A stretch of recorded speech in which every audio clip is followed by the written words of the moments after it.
Hello hello hello. कैसे हैं आप लोग? आई होप आप लोग मस्त होंगे, स्वस्थ होंगे, पढ़ाई कर रहे होंगे।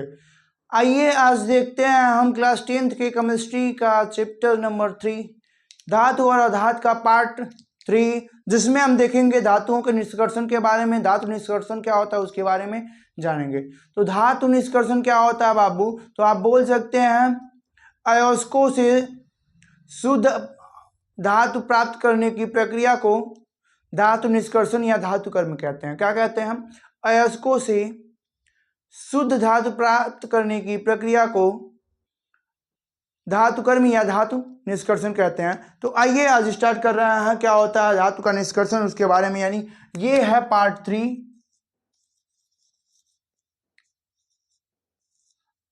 धातु और अधातु का। उसमें हम क्या देखेंगे? धातु निष्कर्षण, धातु और अधातु। तो आइए देखते हैं धातु निष्कर्षण क्या होता है। धातु निष्कर्षण तो आप लिख सकते हैं कि शुद्ध अवस्था में, या आप बोल सकते हैं अयस्कों से, अयस्कों से शुद्ध धातु प्राप्त करने की, शुद्ध धातु प्राप्त करने की प्रक्रिया, प्राप्त करने की प्रक्रिया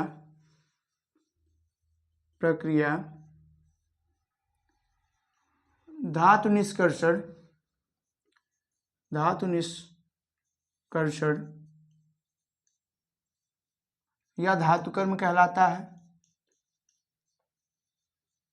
धातु कर्म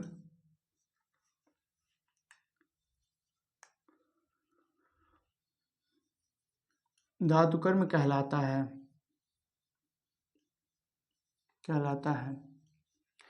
तो धातु निष्कर्षण क्या होती है बाबू? आप बोल सकते हैं अयस्कों से शुद्ध धातु प्राप्त करने की प्रक्रिया को धातु निष्कर्षण या धातु कर्म कहते हैं। तो धातु कर्म क्या होता है? अयस्कों से शुद्ध अवस्था में धातु प्राप्त करने की प्रक्रिया को धातु निष्कर्षण अथवा धातु कर्म कहते हैं। आइए आगे देखते हैं धातुओं के निष्कर्षण में प्रयुक्त होने वाले पद, उसके बारे में जानते हैं। तो धातुओं के निष्कर्षण में प्रयुक्त होने वाले पद जैसे आप बोल सकते हो खनिज और अयस्क। तो आइए देखते हैं खनिज क्या होते हैं। तो खनिज क्या है? खनिज बाबू बोल सकते हो पृथ्वी के भूपर्पटी से प्राकृतिक रूप में पाए जाने वाले धातुओं या तत्वों या यौगिकों को क्या कहते हैं? हम खनिज कहते हैं। क्या कहते हैं? खनिज कहते हैं। आप बोल सकते हैं खनिज क्या कहलाता है? तो आप बोल सकते हैं पृथ्वी के भूपर्पटी से प्राकृतिक रूप में पाए जाने वाले तत्वों या यौगिकों को खनिज कहते हैं। आइए लिखते हैं खनिज क्या होता है उसके बारे में। तो खनिज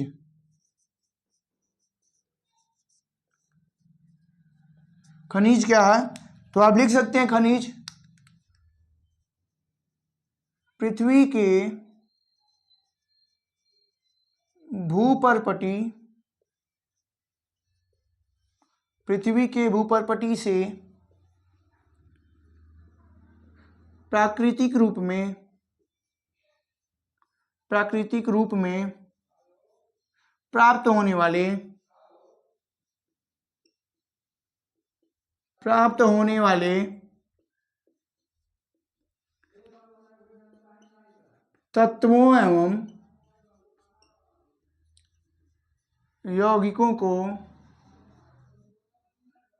प्राप्त होने वाले तत्वों एवं यौगिकों को खनिज कहते हैं। क्या कहते हैं? खनिज कहते हैं।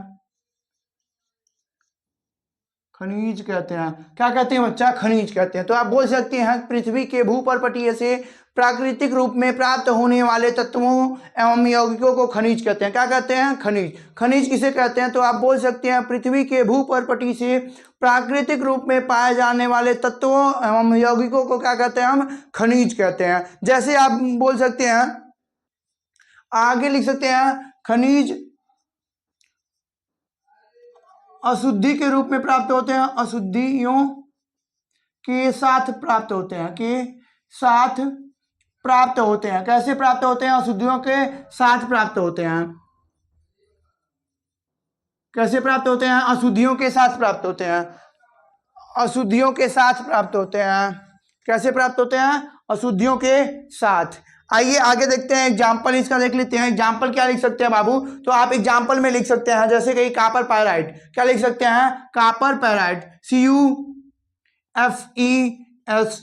क्या लिख सकते हैं? CuFeS2। क्या लिख सकते हैं? CuFeS2। ये क्या है बाबू? तो ये क्या है? ये कापर पायराइट है। क्या क्या है? खनिज है। कैसा खनिज है? कापर पायराइट है। कापर पायराइट क्या है? कापर पायराइड है। तो ये क्या है? Copper pyrite. कापर पायराइड क्या है? एक प्रकार का खनिज है जिसमें क्या क्या उपस्थित है? जिसमें बोल सकते हो आप कापर, और इसमें इसमें कापर धातु, कापर धातु एवं एवं आयरन धातु उपस्थित है। आयरन धातु उपस्थित है। बोल सकते हैं आप कि क्या है? Copper pyrite. कापर क्या पायराइट क्या है? एक प्रकार का खनिज है जिसमें क्या क्या उपस्थित है? तो कापर धातु उपस्थित है, और क्या है? आयरन धातु उपस्थित है। क्या क्या उपस्थित है? कापर धातु उपस्थित है और आयरन धातु उपस्थित है। आइए आगे देखते हैं क्या होता है अयस्क। अयस्क के बारे में जानते हैं। तो आइए अयस्क के बारे में लिखते हैं। अयस्क, अयस्क के बारे में जानते हैं। अयस्क क्या होते हैं बच्चा? वे खनिज, बोल सकते हैं आप, वे खनिज जिनसे धातु का निष्कर्षण आसानी से और कम खर्च में हो जाए, उसे क्या कहते हैं? अयस्क कहते हैं। क्या कहते हैं? वे खनिज जिनसे धातुओं का निष्कर्षण कम खर्च में और आसानी से हो जाता है, उन्हें हम क्या कहते हैं? तो उन्हें हम अयस्क कहते हैं। आइए लिखते हैं, वे खनिज, खनिज जिनसे जिनसे धातुओं का निष्कर्षण, धातुओं का निष्कर्षण निष्कर्षण आसानी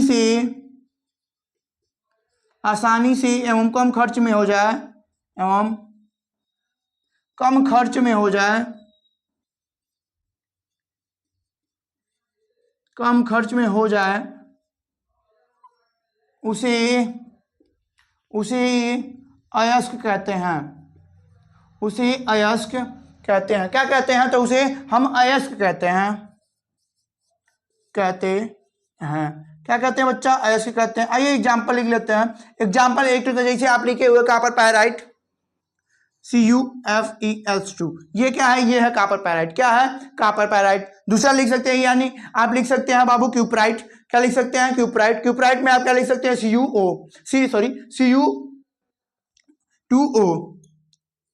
Cu2O, यानी क्यूपराइट। क्या लिख सकते हैं? क्यूपराइट। तीसरा आप क्या लिख सकते हैं बाबू? कापर के लिए, यानी कापर के लिए कापर का क्या लिख सकते हैं? आप पहला लिखे हैं कि कापर धातु के लिए क्या लिखे हैं? Copper pyrite. दूसरा क्या है बाबू? क्यूपराइट। दूसरा क्या है? क्यूपराइट। आप तीसरा क्या लिख सकते हैं? तांबा ग्लास, CuS। क्या? CuS। ये क्या है? कापर ग्लांस बोल सकते हो या तांबा ग्लांस बोल सकते हो। आइए लिख लेते हैं, ये क्या है? तो इसको बोलते हैं बाबू, इसको बोलते हैं कापर पायराइट। Copper pyrite. ये क्या है? बोल सकते हो क्या? क्यूपराइट। क्या बोल सकते हैं? क्यूपराइट। ये क्या है? तो आप बोल सकते हो तांबा ग्लांस, तांबा ग्लांस। तांबा ग्लांस का फॉर्मूला अगर पूछ लिया मल्टीपल चॉइस क्वेश्चन में दे करके, तो आप CuS लिख देंगे। अगर क्यूपराइट का पूछ लिया तो Cu2O लिख देंगे। अगर पूछ लिया कापर पायराइट का, CuFeS2 लिख देंगे। आई होप आपको यहां तक क्लियर होगा। यानी ये क्या हो गया बाबू? तांबे के अयस्क हो गए। किसके? तांबे के अयस्क। किसके अयस्क हैं? तो ये हैं तांबे के अयस्क। आइए आगे देखते हैं बाबू हम लौह अयस्क के बारे में, यानी लोहों के बोल सकते हो जिनसे हम क्या क्या प्राप्त कर सकते हैं, आयरन प्राप्त कर सकते हैं, उनके बारे में लिखते हैं। आइए उनके बारे में लिखते हैं। तो लिखते हैं पहला हेमलाइट। क्या लिखते हैं? हेमलाइट। हेमलाइट का सूत्र क्या होता है? तो हेमलाइट का सूत्र होता है बाबू FeO।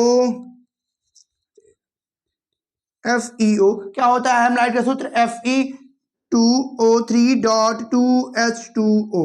क्या होता है हेमलाइट का? Fe2O3.2H2O। हेमलाइट हो गया। आगे आप क्या लिख सकते हैं? तो मैग्नेटाइट लिख सकते हैं। क्या लिख सकते हैं? मैग्नेटाइट लिख सकते हैं। क्या लिख सकते हैं? मैग्नेटाइट। मैग्नेटाइट का सूत्र क्या होता है? तो Fe3O4। ये क्या है बाबू? मैग्नेटाइट है। क्या है? मैग्नेटाइट है। दूसरा क्या लिख सकते हैं आप बाबू? तीसरा क्या लिख सकते हो? तो हम तीसरा लिख सकते हैं बाबू सीडेराइट लिख सकते हैं। क्या लिख सकते हैं? सीडेराइट। सीडेराइट का फॉर्मूला क्या होता है? तो सीडेराइट का फॉर्मूला होता है तो बोल सकते हो बाबू FeCO3। क्या लिख सकते हो? FeCO3। ये किसके बाबू अयस्क हैं? तो आप बोल सकते हो ये आयरन के अयस्क हैं। आयरन के अयस्क। किसके अयस्क बोल सकते हो? तो आप बोल सकते हो ये आयरन के अयस्क हैं। देखते हैं क्या होता है जिंक ऑक्साइड के बारे में, यानी जिंक के ऑक्साइड के बारे में हम देख लेते हैं। तो जिंक ऑक्साइड क्या होता है? जैसे जिंक कार्बोनेट आप बोल सकते हो। क्या क्या हो सकता है? Zinc carbonate ZnCO3। क्या बोल सकते हो? जिंक कार्बोनेट बोल सकते हो, जिंक ब्लेंड बोल सकते हो। क्या बोल सकते हो? जिंक ब्लेंड, जिंक कार्बोनेट और जिंकाइड बोल सकते हो। क्या बोल सकते हो? जिंकाइड बोल सकते हो। ये क्या है? जिंक कार्बोनेट है। क्या है? Zinc carbonate. ये क्या है? तो आप बोल सकते हो जिंक ब्लेंड है। क्या है? Zinc blende. ये क्या है? तो आप बोल सकते हो जिंकाइट है। क्या है? जिंकाइट। ये किसके अयस्क हो गए? तो ये हो गए बाबू आप बोल सकते हो जिंक के अयस्क। यानी इनसे क्या प्राप्त होगा? जिंक प्राप्त होगा। क्या प्राप्त होगा? जिंक प्राप्त होगा। अगला ये देखते हैं हम क्या होता है मरकरी का। आप देख सकते हैं मरकरी का क्या होता है बाबू अयस्क? तो मरकरी का अयस्क होता है सीनी बार। क्या होता है? सीनी बार। यानी मरकरी का अयस्क, मरकरी का अयस्क क्या होता है? सीने बार होता है। क्या होता है? सीने बार होता है। सीने बार। यानी आप बोल सकते हो सीने बार का सूत्र क्या होता है? HgS। क्या होता है? HgS। सीने बार क्या होता है? ये मरकरी का ऑक्साइड है। किसका? सॉरी, मरकरी का क्या है? अयस्क है। अगला आप क्या बोल सकते हो? अगला बोल सकते हो कि एल्युमिनियम का अयस्क। तो जिंक एल्युमिनियम का अयस्क क्या होता है? बॉक्साइट होता है। क्या होता है? बॉक्साइट होता है। एल्युमिनियम का ऑक्साइड क्या होता है बाबू? एल्यूमिनियम, एल्यूमिनियम का ऑक्साइड। एल्यूमिनियम का ऑक्साइड क्या होता है? तो आप बोल सकते हो बॉक्साइड। बॉक्साइड। बॉक्साइड का सूत्र क्या होता है? तो बॉक्साइड का सूत्र लिख सकते हो बाबू Al2O3.H2O। ये क्या होता है? तो ये जिंक सॉरी एल्युमिनियम का क्या है? ऑक्साइड है। किसका ऑक्साइड है? एल्युमिनियम का। क्या? बॉक्साइड। बॉक्साइड किसका का अयस्क है? तो एल्युमिनियम का अयस्क है। तो इसका सूत्र क्या होता है? इसका सूत्र होता है Al2O3 डॉट डॉट है। ये क्या है? डॉट, यानी इनटू में है। Dot 2H2O। ये किसका अयस्क है? तो एल्युमिनियम का अयस्क है। आइए आगे देखते हैं कि क्रियाशीलता के आधार पर धातुओं को कितने भागों में बांटा गया है और उनका क्या कर लेते हैं हम? निष्कर्षण कर लेते हैं। यानी बोल सकते हो आप कैसे निकाला जाता है उसके बारे में हम जान लेते हैं। तो आप हेडिंग डाल सकते हैं कि क्रियाशीलता के आधार पर तत्वों का वर्गीकरण। किसके आधार पर? सॉरी, धातुओं का। क्रियाशीलता के आधार पर धातुओं का वर्गीकरण। देखिए क्रियाशीलता के आधार पर, शीलता के आधार पर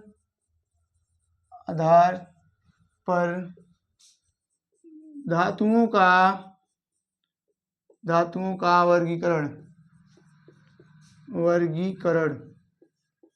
आइए धातुओं का वर्गीकरण करवाते हैं। यानी धातुओं को बोल सकते हो क्रियाशीलता के आधार पर धातुओं को 3 वर्गों में बांटा गया है। कितने वर्गों में बांटा गया है? 3 वर्गों में। आइए लिखते हैं क्रियाशीलता के आधार पर, क्रियाशीलता के आधार पर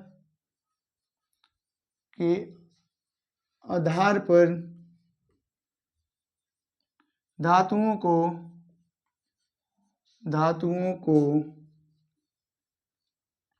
3 वर्गों में बांटा गया है। कितने वर्गों में बांटा गया है? 3 वर्गों में बांटा गया है। कौन कौन? तो आप बोल सकते हो फर्स्ट वन इन, यानी बोल सकते हो निम्न या कम अभिक्रियाशील तत्व धातु, कुछ भी बोल सकते हो, कम या निम्न क्रियाशील धातु,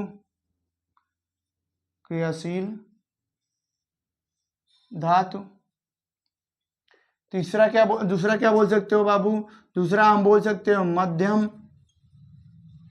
क्रियाशील धातु।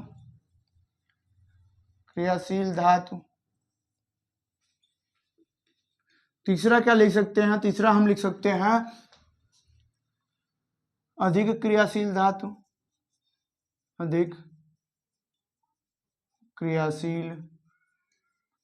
धातु। तो कौन, आइए देखते हैं कौन होती हैं, कौन धातुएं कम क्रियाशील है या कौन धातुएं अधिक क्रियाशील है, उनके बारे में जानते हैं। तो आप पढ़े हैं, क्या पढ़े हैं आप? सक्रियता श्रेणी पढ़े हैं। तो सक्रियता श्रेणी में क्या पढ़े हैं बाबू? सक्रियता श्रेणी में पढ़े हैं कि कल्लू ने कार मांगी, आगे जिसका फूटा शीशा, कि क्या बोले आपने बोला कल्लू ने कार मांगी, आगे जिसका फूटा शीशा, हमारी कार आगे और गई, यानी ये क्या था? ट्रिक था याद करने का। तो आइए हम लिख लेते हैं कल्लू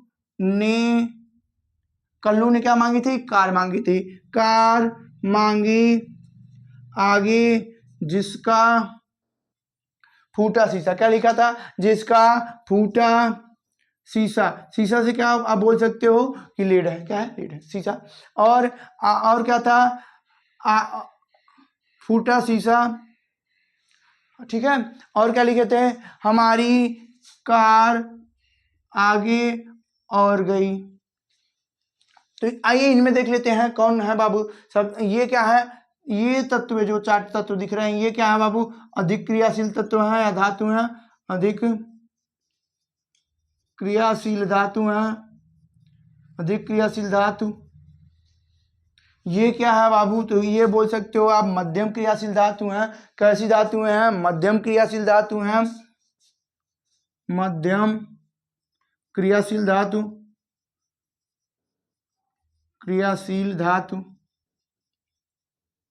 और ये क्या है? तो आप ये लिख सकते हैं कम क्रियाशील धातु या निम्न क्रियाशील धातु। कम क्रियाशील या निम्न क्रियाशील धातु।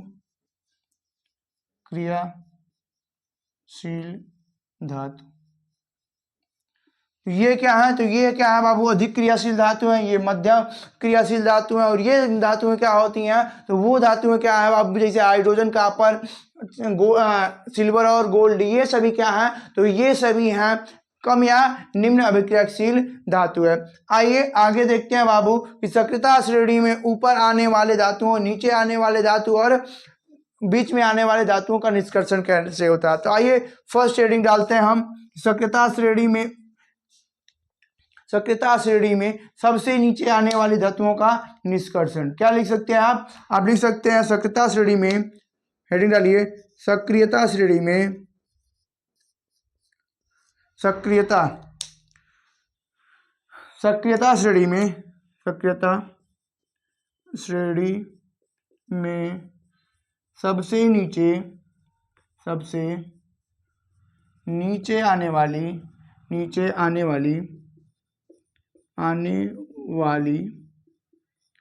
धातुओं का निष्कर्षण, जैसे कॉपर, एल्युमिनियम और कॉपर, सिल्वर और गोल्ड उसमें है। कौन है? कॉपर है, सिल्वर है और गोल्ड है। Mercury, mercury HG। कल्लू ने कार मांगी आगे जिसका फूटा शीशा, हमारी कार आगे और गई, हमारी कार आगे और गई, सही तो है, आई थिंक सही है, सही है। आने वाली धातुओं का निष्कर्षण, निष्कर्षण। आइए आगे देखते हैं कि कौन, मान लो यहाँ देखो भाई, मैं तो भूल ही गया कि ये क्या है, सक्रियता श्रेणी है। सक्रियता श्रेणी में सबसे नीचे आने वाली धातुओं का क्या करते हैं हम, निष्कर्षण करवाते हैं। क्या करवाते हैं, निष्कर्षण। तो सक्रियता श्रेणी में सबसे नीचे आने वाले धातुओं का निष्कर्षण क्या कैसे होगा बाबू, उनको केवल गर्म करने से हो जाएगा। क्या हो जाएगा, उनको केवल गर्म करने से। तो आप बोल सकते हैं कि सक्रियता श्रेणी में सबसे नीचे आने वाली धातुएं कम या निम्न अभिक्रियाशील या क्रियाशील होती हैं, जिनके कारण इनके अयस्कों को केवल गर्म करने से ही इनके धातु को प्राप्त किया जा सकता है। तो क्या लिख सकते हैं आप, तो आप लिख सकते हैं सक्रियता श्रेणी में, सक्रियता श्रेणी में सबसे नीचे आने वाली, सक्रियता श्रेणी में सबसे नीचे आने वाली, सबसे नीचे आने वाली, सबसे नीचे आने वाली धातुएं, आने वाली धातुएं कम क्रियाशील होती हैं, कम क्रियाशील होती हैं, जिसके कारण, जिसके कारण इनके अयस्कों को, अयस्कों को केवल गर्म करके, केवल गर्म करके इनके धातु प्राप्त किए जा सकते हैं, इनके धातु प्राप्त किए जा सकते हैं, प्राप्त किए जा सकते हैं। तो आप बोल सकते हैं कि सक्रियता श्रेणी में सबसे नीचे आने वाली धातुओं को कैसे प्राप्त किया जाता है। तो सक्रियता श्रेणी में सबसे नीचे आने वाली धातुओं को कैसे प्राप्त किया जाता है बाबू, उनके अयस्कों को केवल और केवल आप क्या कर लेते हैं, उनके अयस्कों को हम क्या कर लेते हैं बाबू, गर्म कर लेने से ही क्या प्राप्त कर लेते हैं, हम उनके अयस्कों को प्राप्त कर लेते हैं। जैसे आप बोल सकते हैं कि सिल्वर, सिल्वर कह रहे हैं, सॉरी, हमको क्या प्राप्त करना है, मरकरी। मरकरी कहाँ आती है, सक्रियता श्रेणी में नीचे की ओर आती है। तो मरकरी प्राप्त करने के लिए हम क्या करते हैं बाबू, सीने बार को क्या कर लेते हैं, गर्म कर लेते हैं। किसको, HGS को। यानी ये क्या है, सीने बार है। सीने बार को क्या करते हैं, ऑक्सीजन की उपस्थिति में ही गर्म करेंगे। ऑक्सीजन की उपस्थिति में हम क्या कर दे रहे हैं, गर्म कर दे रहे हैं। क्या मिल जा रहा है, मरकरी ऑक्साइड मिल जा रहा है। और क्या मिल जाएगा बाबू, सल्फर डाइऑक्साइड मिल जाएगा। क्या मिल जाएगा, सल्फर डाइऑक्साइड। इसको हम क्या कर लेंगे, बैलेंस कर लेंगे। और फिर क्या करेंगे, हम मरकरी ऑक्साइड को गर्म करेंगे। मरकरी ऑक्साइड को गर्म करेंगे तो क्या मिल जाएगा हमको, डायरेक्ट क्या मिल जाएगी हमको, मरकरी मिल जाएगी। क्या मिल जाएगी हमको, मरकरी मिल जाएगी। ये क्या हो गया, बैलेंस हो गया। अब आइए HgO, यानी मरकरी ऑक्साइड को क्या कर रहे हैं, हम गर्म कर रहे हैं। मरकरी ऑक्साइड को गर्म कर ले रहे हैं। किसको गर्म कर ले रहे हैं, मरकरी ऑक्साइड को। क्या मिल जा रहा है हमको, मरकरी मिल जा रहा है और ऑक्सीजन मिल जाएगा। मरकरी मिल जाएगा और ऑक्सीजन गैस क्या हो जाएगी, मुक्त हो जाएगी। और इस अभिक्रिया को हम क्या कर लेंगे, बैलेंस कर लेंगे। तो ये क्या हो गई बाबू, सक्रियता श्रेणी में सबसे नीचे आने वाली धातुओं का क्या हो गया, निष्कर्षण हो गया। किसका निष्कर्षण हो गया, सक्रियता श्रेणी में सबसे नीचे आने वाली धातुओं का क्या हो गया, निष्कर्षण हो गया। आइए सक्रियता श्रेणी में मध्य में आने वाली धातुओं का निष्कर्षण को पढ़ते हैं कि सक्रियता श्रेणी में मध्य में आने वाली धातुओं का निष्कर्षण कैसे होता है।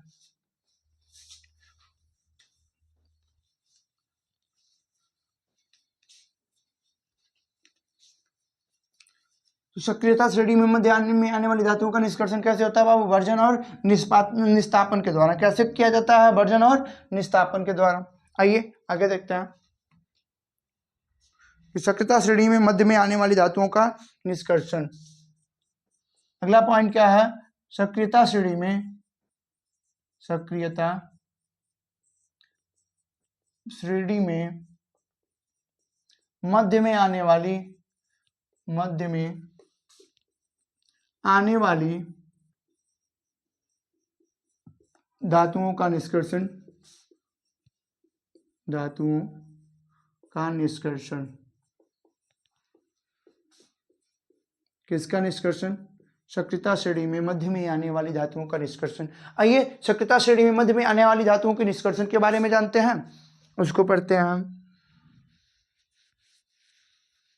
तो सक्रियता श्रेणी में मध्य में आने वाली धातुओं का निष्कर्षण कैसे किया जाता है बाबू? तो सक्रियता श्रेणी में मध्य में आने वाली धातुओं क्या होती हैं? धातुएं कम क्रियाशील होती हैं। क्या होती हैं? कम क्रियाशील होती हैं। इनके अयस्कों को सल्फाइड और कार्बोनेट अयस्क के रूप में पाए जाते हैं। किस रूप में पाए जाते हैं? तो इनके अयस्क किस रूप में पाए जाते हैं बाबू? आप बोल सकते हो सल्फाइड और कार्बोनेट अयस्क के रूप में पाए जाते हैं। किसके रूप में? सल्फाइड और कार्बोनेट अयस्क के रूप में। हम क्या कर लेते हैं बाबू? सल्फाइड अयस्क का क्या कर लेते हैं? वर्जन कर लेते हैं। और कार्बोनेट अयस्क का क्या कर लेते हैं? हम निस्तापन करके क्या प्राप्त कर लेते हैं? शुद्ध धातु प्राप्त कर लेते हैं। तो आइए लिखते हैं सक्रियता श्रेणी में, सक्रियता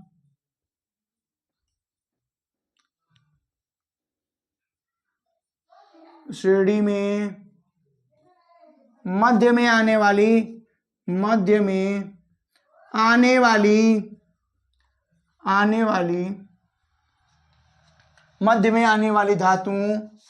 धातुएं मध्यम क्रियाशील होती हैं।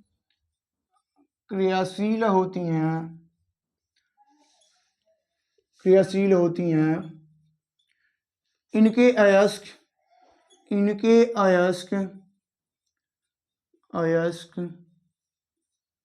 सल्फाइड तथा कार्बोनेट के रूप में प्राप्त होते हैं। कार्बोनेट के रूप में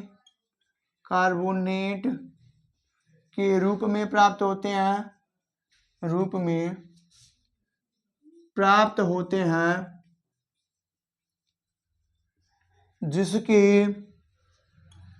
जिसके भर्जन एवं निस्तापन के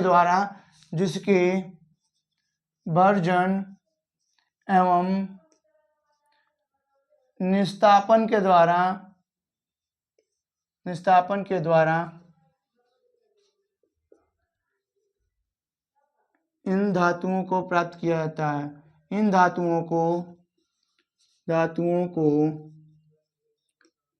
प्राप्त किया जाता है। किसको प्राप्त किया जाता है बच्चा? तो इन धातुओं को कैसे प्राप्त किया जाता है? तो आप बोल सकते हो इनके अयस्क कैसे मिलते हैं? तो इनके अयस्क सल्फाइड और कार्बोनेट के रूप में मिलते हैं। सल्फाइड अयस्क क्या करवा देते हैं? हम भर्जन करवा देते हैं। और कार्बोनेट आयन का क्या करवा देते हैं बच्चा? कार्बोनेट आयन का हम क्या करवा देते हैं? निस्तापन करवा देते हैं। जिनसे क्या प्राप्त हो जाता है हमको? इनके शुद्ध धातु प्राप्त हो जाते हैं। तो आइए लिखते हैं कैसे क्या होता है उनके बारे में लिखते हैं। तो किसका क्या करवा रहे हैं बाबू हम? तो सल्फाइड अयस्क का क्या करवाते हैं?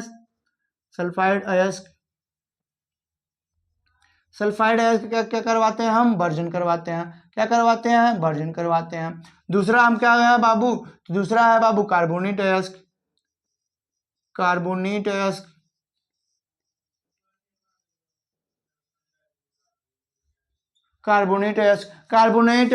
क्या करते हैं बाबू? हम निस्तापन करते हैं।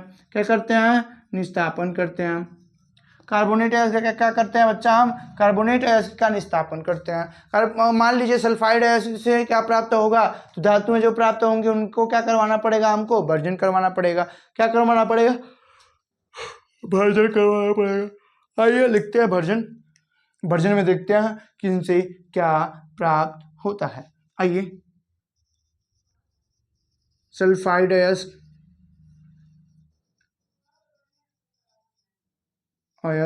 सल्फाइड अयस्क क्या करवा रहे हैं? हम वर्जन करवा रहे हैं। क्या करवा रहे हैं? वर्जन, यानी ऑक्सीजन की उपस्थिति में उसको क्या किया जा रहा है? हल्का गर्म, जैसे आप बोल सकते हो ना गुनगुना पानी है, गुनगुना पानी के जैसा, यानी बोल सकते हो आप क्या किया जा रहा है? गर्म किया जा रहा है। क्या किया जा रहा है? गर्म किया जा रहा है। तो क्या मिलेगा हमको? धातु ऑक्साइड या धातु अयस्क कहते हैं हम। धातु ऑक्साइड या क्या बोल सकते हो? धातु अयस्क मिलेगा। धातु ऑक्साइड मिलेगा या धातु अयस्क मिलेगा। जैसे आइए देखिए, आप किसको पढ़े थे? आप पढ़े थे CuFeS2 के बारे में पढ़े थे। ये क्या है? एक प्रकार का सल्फाइड अयस्क है। क्या है? सल्फाइड अयस्क। नाम क्या था इसका? तो इसका नाम था कॉपर पैराइड। कॉपर पैराइड का क्या करवाते हैं हम? वर्जन करवाते हैं। क्या करवा रहे हैं हम? वर्जन। यहाँ विधि भी लिख दे रहा है बच्चा हम क्या लिखते करवा रहे हैं हम, भर्जन करवा रहे हैं। क्या करवा रहे हैं, भर्जन। भर्जन यानी इसको क्या कर रहे हैं, ऑक्सीजन की उपस्थिति में क्या कर रहे हैं, गर्म कर रहे हैं। ऑक्सीजन की उपस्थिति में हम क्या कर रहे हैं, इसको गर्म कर रहे हैं। जब इसको हम क्या करेंगे, ऑक्सीजन की उपस्थिति में गर्म करेंगे तो क्या बनेगा बाबू, कॉपर ऑक्साइड बनेगा। और क्या बनेगा, आयरन का क्या बन जाएगा बाबू, सल्फाइड बन जाएगा। कॉपर ऑक्साइड बनेगा, क्या बनेगा इसका, कॉपर ऑक्साइड। क्या बन गया, ये कॉपर ऑक्साइड बन गया। क्या बन गया, कॉपर Cu2O।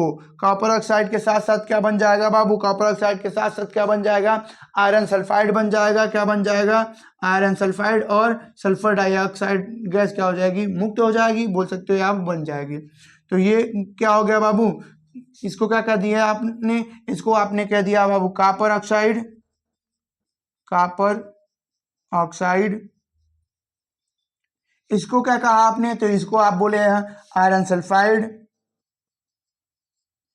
Iron sulphide. और ये क्या है, तो ये है सल्फर डाइऑक्साइड, सल्फर डाइऑक्साइड। क्या है, सल्फर डाइऑक्साइड है। यहां तक आई होप आपको समझ में आया होगा। आइए भर्जन हो गया, निस्तापन देख लेते हैं। निस्तापन देख लेते हैं, क्या देख लेते हैं बच्चा, हम निस्तापन देख लेते हैं। निस्तापन देखते हैं, तो निस्तापन के बारे में देखते हैं। किसके बारे में देखते हैं बच्चा, हम निस्तापन के बारे में। निस्तापन किसका होता है, तो कार्बोनेट अयस्क का होता है। किसका होता है, कार्बोनेट अयस्क का। निस्तापन किसका हो रहा है, होगा कार्बोनेट अयस्क का। कार्बोनेट अयस्क का क्या हो रहा होगा बाबू, निस्तापन हो रहा है। क्या बनेगा, ऑक्साइड अयस्क। क्या होगा, कार्बोनेट, कार्बोनेट अयस्क। कार्बोनेट अयस्क का क्या होगा, निस्तापन होगा। क्या बनेगा, क्या बनेगा,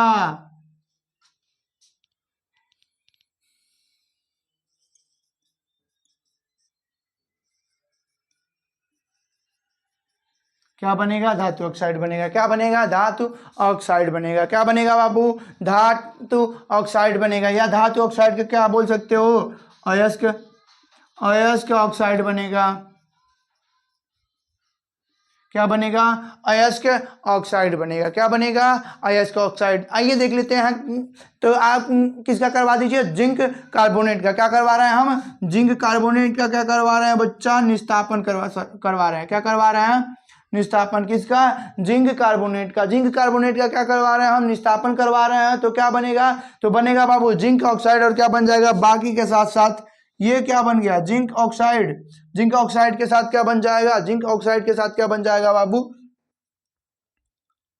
कार्बन डाइऑक्साइड बन जाएगा। ये क्या हो जाएगा, मुक्त हो जाएगा। क्या बचा, जिंक ऑक्साइड। इधर क्या बचा हुआ था, कॉपर ऑक्साइड। इधर क्या बचा हुआ है, कॉपर ऑक्साइड।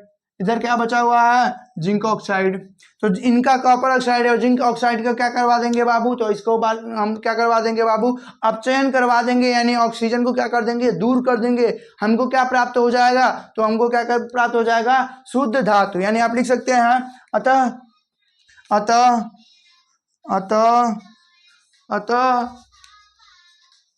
जाओ बेटा, अतः,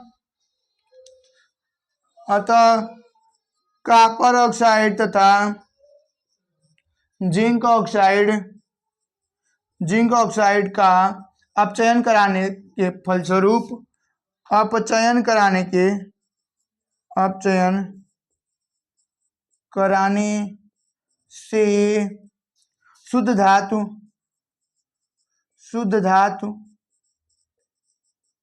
शुद्ध धातु। कौन कौन शुद्ध धातु बोल सकते हो बाबू, कि कॉपर और क्या मिल जाएगा हमको, जिंक मिल जाएगा। शुद्ध धातु यानी कॉपर जिंक का शुद्ध धातु की प्राप्ति होती है, प्राप्ति होती है। किसकी प्राप्ति हो रही है, तो आप बोल सकते हैं किसकी प्राप्ति हो रही है, कॉपर और जिंक की प्राप्ति हो रही है। आई होप आप लोगों को यहाँ तक समझ में आया होगा। अब अगला देखते हैं बाबू कि सक्रियता श्रेणी में जो सबसे ऊपर होती है, यानी सबसे अधिक क्रियाशील धातु होती है, उनकी अभिक्रिया कैसी होती है, यानी उन धातुओं का निष्कासन कैसे किया जाता है, उसके बारे में देखते हैं। तो उन धातुओं का निष्कासन कैसे किया जाता है बाबू, वो क्या होती हैं, अधिक क्रियाशील होती हैं, जिसके कारण उनका क्या करवा देते हैं हम, विद्युत अपघटन करवा देते हैं। क्या करवा देते हैं, विद्युत अपघटन, उनका केवल और केवल विद्युत अपघटन विधि के कारण से क्या किया जा सकता है बाबू, उनको प्राप्त किया जा सकता है। किसको, तो आप बोल सकते हो सक्रियता श्रेणी में सबसे ऊपर आने वाली धातुओं का निष्कर्षण। सक्रियता श्रेणी में सबसे ऊपर आने वाली धातुओं का निष्कर्षण कैसे कर सकते हैं, आइए देखते हैं। तो आप बोल सकते हैं कि सक्रियता श्रेणी में सबसे ऊपर आने वाली धातुओं का निष्कर्षण केवल और केवल क्या करवा देते हैं हम, विद्युत अपघटन करवा देने से उनका क्या प्राप्त किया जा सकता है, शुद्ध धातु प्राप्त किया जा सकता है। किसको, जो सक्रियता श्रेणी में कहाँ आती हैं, ऊपर आती हैं, उनको हम क्या कर सकते हैं, केवल और केवल विद्युत अपघटन करवा दें, हमको क्या प्राप्त हो जाएगा, तो हमको शुद्ध धातु प्राप्त हो जाएगा। आइए आगे लिखते हैं कि सक्रियता श्रेणी में, सक्रियता श्रेणी में सबसे ऊपर आने वाली धातुओं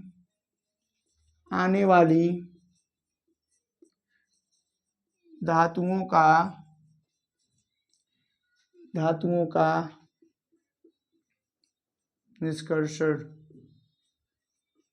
निष्कर्षण। आइए लिखते हैं सक्रियता श्रेणी में सबसे ऊपर आने वाले धातुओं का निष्कर्षण।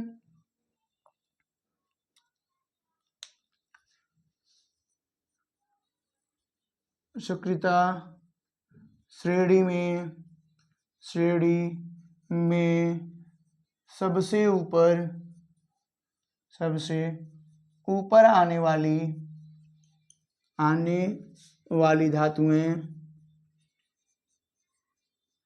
ऊपर आने वाली धातुएं सबसे अधिक क्रियाशील होती हैं, सबसे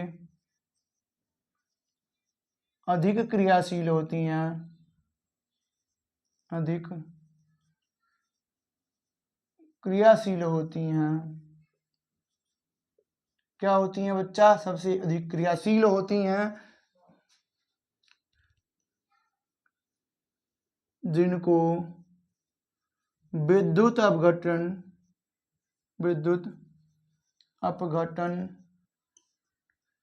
विधि द्वारा प्राप्त किया जाता है। किसको प्राप्त किया जाता है बच्चा, तो सब बोल सकते हो कि सक्रियता श्रेणी में सबसे ऊपर वाली धातु क्या होती हैं, अधिक क्रियाशील होती हैं, जिनको विद्युत अपघटन विधि द्वारा क्या किया जाता है, प्राप्त किया जाता है। किसको, सक्रियता श्रेणी में सबसे ऊपर आने वाली धातुओं को। किसको, तो सक्रियता श्रेणी में सबसे ऊपर आने वाली धातुओं को कैसे प्राप्त किया जाता है, तो विद्युत अपघटनी विधि के द्वारा प्राप्त किया जाता है। किसके द्वारा, विद्युत अपघटनी विधि के द्वारा। तो आइए विद्युत अपघटनी विधि भी देख लेते हैं कि क्या होती है विद्युत अपघटनी विधि। विद्युत अपघटनी विधि, आइए पहले बना लेते हैं बाबू कुछ जुगाड़, जिससे आपको क्या किया जा सके, समझाया जा सके। ये मान लीजिए क्या है, एक पात्र है, पात्र या आप क्या बोल सकते हो, बर्तन बोल सकते हो। क्या है, पात्र या बर्तन है। इसमें क्या कर रहे हैं बाबू, एक हम क्या कर रहे हैं, चौड़े धातु की क्या डाल दे रहे हैं, छड़ है, मोटी छड़ है। कैसी है, मोटी छड़। कैसी है, अशुद्ध है, अशुद्ध है। कैसी है, अशुद्ध। ये कैसी छड़ है, एक ठो पतली सी छड़ है। कैसी छड़ है, पतली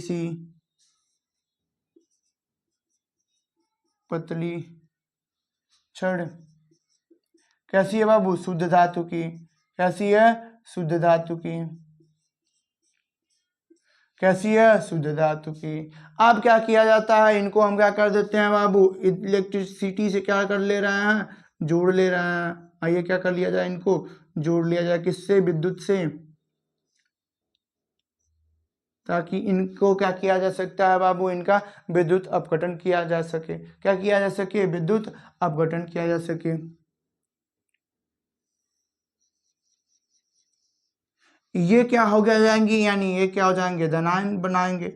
ये पूरे क्या होंगे, धनावेशित होंगे। और ये क्या हो जाएंगे, ऋणावेशित हो जाएंगे। कैसे हो जाएंगे, ऋणावेशित। अब क्या करेंगे हम, इन पात्र में क्या कर लेंगे, एक विद्युत अपघट्य पदार्थ मिला देंगे। क्या मिला देंगे, विद्युत अपघट्य पदार्थ। ये हम क्या मिला रहे हैं बाबू, तो आप बोल सकते हो हम इसमें क्या मिला रहे हैं, विद्युत अपघट्य पदार्थ मिला रहे हैं। क्या मिला रहे हैं, विद्युत अपघट्य पदार्थ।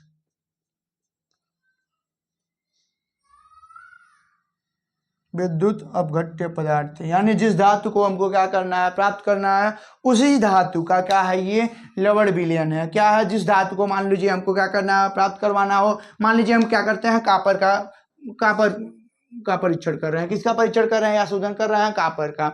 आइए, कापर का शोधन कर रहे हैं या हम परीक्षण कर रहे हैं, परीक्षण या शोधन बोल सकते हैं आप, शोधन। आइए, परीक्षण या शोधन किसका देखते हैं, कापर का। तो क्या होगा बाबू, तो ये क्या करेंगे, मान लीजिए क्या हमने क्या किया, इलेक्ट्रिसिटी प्रवाह दे दिया। ये मान लीजिए आपने कुंजी लगा दीजिए, कुंजी ऑन किया, यानी क्या होगा, करंट फ्लो करेगा, यानी इलेक्ट्रॉन का आदान प्रदान होगा। ये क्या है बाबू, ये विलयन कैसा है, विद्युत अपघट्य है, विद्युत अपघट्य विलयन है, घट्य विलयन। कैसा है, विद्युत अपघट्य, यानी आप बोल सकते हो विद्युत अपघट्य विलयन है, यानी कापर सल्फेट है। अब हम क्या करवा रहे हैं, कापर का परीक्षण करवा रहे हैं। तो ये कैसे होगी, कापर की अशुद्ध होगी। ये मोटी छड़ होगी किसकी, कापर की, और कैसी होगी, अशुद्ध होगी। ये पतली छड़ होगी किसकी होगी, कापर की, कैसी होगी, शुद्ध होगी। किसकी होगी, कापर की, कैसी, शुद्ध। ये किसकी है, मोटी छड़, तो ये भी किसकी है, कापर की, लेकिन कैसी है, अशुद्ध है। अब क्या किया हमने, इलेक्ट्रिसिटी प्रवाह दे दी, यानी तुम आप बोल सकते हो क्या दे दिया आपने, विद्युत धारा का प्रवाह दे दिया। तब क्या होगा, ये जो धन आयन है, ये जो मोटी छड़ है, ये क्या बनाने लगेगी कि कापर आयन बनाने लगेगी, और जल उस विलयन में क्या करने लगेगी, त्यागने लगेगी। यानी ये बना लेगा धन आवेशित, क्या बनाने लग रही है बाबू, कापर आयन बनाने लग रही है, यानी Cu+2 बनाने लग रही है। क्या बनाने लग रही है, कापर आयन। और ये कापर आयन कहाँ जाने लग रहे हैं, पतली छड़ की ओर। और क्या होने लग रहा है, बनते रहे, बन रहे हैं, और पतली छड़ से क्या हो रहे हैं, जुड़ रहे हैं। क्या हो रहा है, जुड़ रहा है। ये प्रक्रिया कब तक चलेगी, जब तक कि यहाँ से इस मोटी छड़ से क्या निकल ना जाए, शुद्ध धातु पूर्ण रूप से क्या ना हो जाए, निकल जाए। किससे, इस मोटी छड़ से। इस मोटी छड़ से जब तक पूरा का पूरा कापर नहीं निकल जाता है, तब तक क्या होगा, तब तक ये प्रक्रिया चलती रहेगी। अशुद्धि क्या होगी, तो अशुद्धि यहाँ नीचे क्या हो जाएगी, बैठ जाएगी। ये मान लीजिए क्या है, अशुद्धि है। क्या है, अशुद्धि। और ये अशुद्धि को क्या बोल देंगे आप, एनोड पंख। क्या बोल देंगे, एनोड पंख बोल देंगे। इस अशुद्धि को क्या कहते हैं, एनोड पंख कहते हैं। तो ये कौन सी विधि हो गई, तो ये विधि हो गई विद्युत अपघटनी विधि। तो आप बोल सकते हैं कि विद्युत अपघटनी विधि क्या होती है, तो विद्युत अपघटनी विधि क्या है, आप बोलते हैं एक बर्तन लेते हैं या एक पात्र लेते हैं, जिसमें क्या कर देते हैं, धातु की दो छड़ को लटका देते हैं, एक मोटी और एक पतली। मोटी वाली क्या होती है, तो मोटी वाली अशुद्ध होती है, पतली वाली छड़ क्या होती है, शुद्ध होती है। अशुद्ध छड़ पे क्या करते हैं, उसके बाद हम दोनों को क्या करते हैं, इलेक्ट्रिक चार्ज से जोड़ देते हैं, यानी बोल सकते हैं आप धारा के माध्यम से क्या करते हैं, आप उसको जोड़ देते हैं। अब क्या करेंगे, धारा को क्या करेंगे, प्रवाहित करेंगे। धारा जब प्रवाहित करेंगे तो क्या होगा, ये मोटी वाली छड़ क्या बनाने लगेगी, आयन बनाने लगेगी। क्या बनाने लगेगी, आयन। और ये आयन कहाँ जाने लगेंगे, पतली वाली छड़ की ओर। और कब तक जाएंगे, जब तक यहाँ से पूरी तरह से शुद्ध धातु कहाँ ना चले जाए बाबू, पतली छड़ पे चले जाए। और जो अशुद्धि नीचे बैठेगी, किसके रूप में बैठेगी, एनोड पंख के रूप में बैठेगी। आई होप आपको समझ में आया होगा। आइए इसको हम क्या कर लेते हैं, लिख लेते हैं। आइए लिखते हैं, इस विधि में, इस विधि में अशुद्ध धातु की, अशुद्ध धातु की एक मोटी छड़ तथा शुद्ध धातु की एक पतली छड़ को, एक पतली छड़ को एक बर्तन में डाल देते हैं, डाल देते हैं डाल देते हैं उस बर्तन को विद्युत अपघट्य पदार्थ, उस बर्तन में लिख लीजिए, उस बर्तन में विद्युत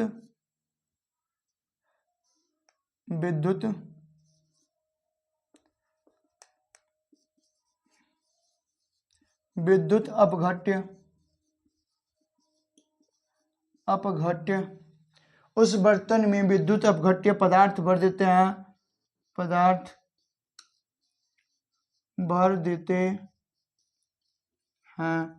तथा दोनों छड़ों को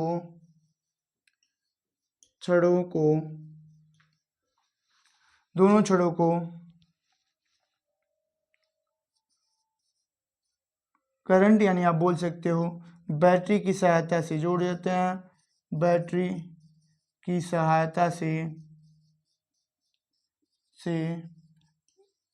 जोड़ देते हैं।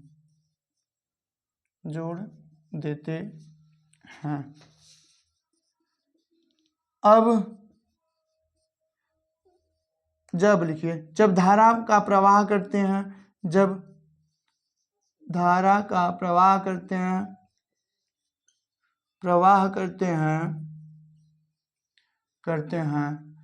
तब मोटी धातु यानी कैसी है बाबू, अशुद्ध धातु की जो बनी है, मोटी छड़ कैसी बनी है, अशुद्ध धातु की बनी है। मोटी छड़ से आयन विलयन की ओर जाने लगता है, विलयन की ओर जाने लगता है, विलयन की ओर जाने लगता है तथा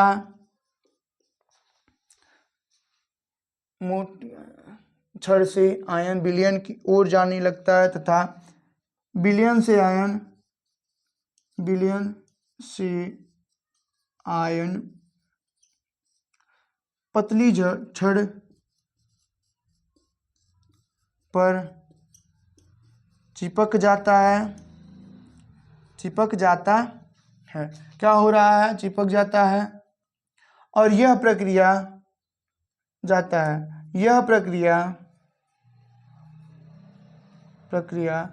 तब तक चलती है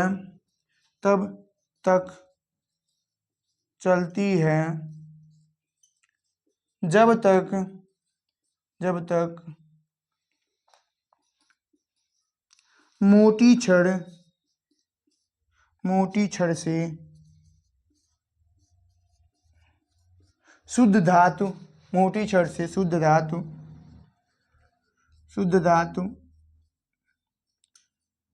पतले छड़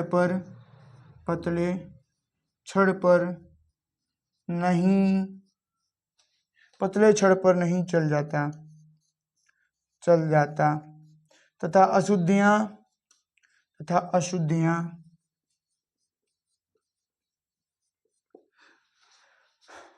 तल पर बैठ जाती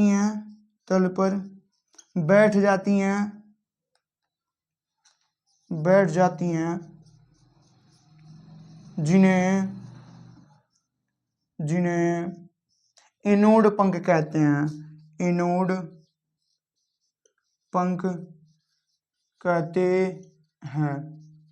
आप लिख सकते हैं आगे, इस प्रक्रिया को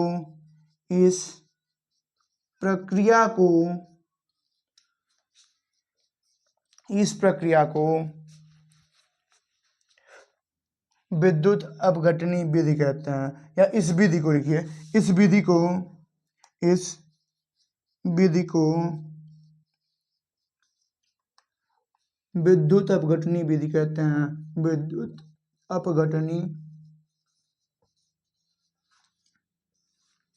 विधि कहते हैं।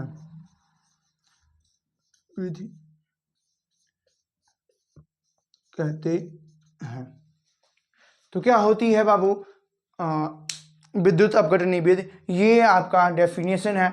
आई होप आप लोगों को समझ में आया होगा। Thank you for watching.